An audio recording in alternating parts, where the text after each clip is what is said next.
government have recently introduced, and it is recently, the levy for large employers. It is a major change in the way that apprenticeships are paid for. Any large employer with a payroll of over 3 million is paying 0.5% into the levy. If you're a levy organisation, obviously your levy payment is coming out of your payroll. It is a tax, but the government kindly are giving that tax back. It's a real opportunity for large organisations with obviously the largest workforce to embed structured learning. If you've got less than 50 people, staff, and you're taking on someone who is 16 to 18, then you won't pay any contribution. If you're a non-levy organisation, then that is subsidised by the government for 90% of that, so you're only paying 10%. Most levy employers have not engaged with apprenticeships before. I think some of the barriers to why people haven't engaged earlier on is because they haven't understood the systems, how the payment schemes might work. How to deal with off-the-job training is very important. That whole process can be complicated, but not if the training provider understands the employer business and manages the process from start to finish.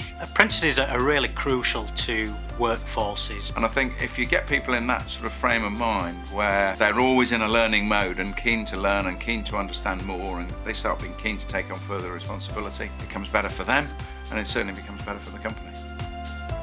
So there are many challenges facing the sector, but really it all just comes down to knowing your customer, understanding the levy, which businesses qualify and how it works. With levy payers, the process of confirming apprentices may take longer but is 100% subsidised through their contribution. While non-levy employers enjoy a 90% subsidy and contribute just 10%. And if they have less than 50 staff or employ 16 to 18-year-old apprentices, then they won't pay at all. So know who's making the decision to buy and whether they are a levy payer or not.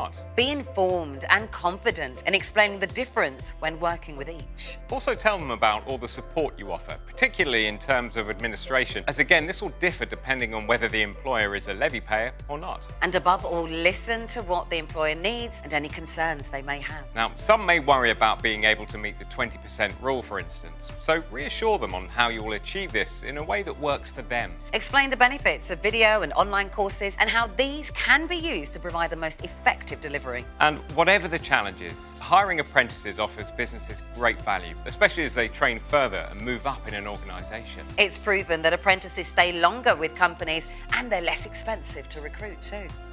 For more information on the sales cycle, visit futureapprenticeships.org.uk.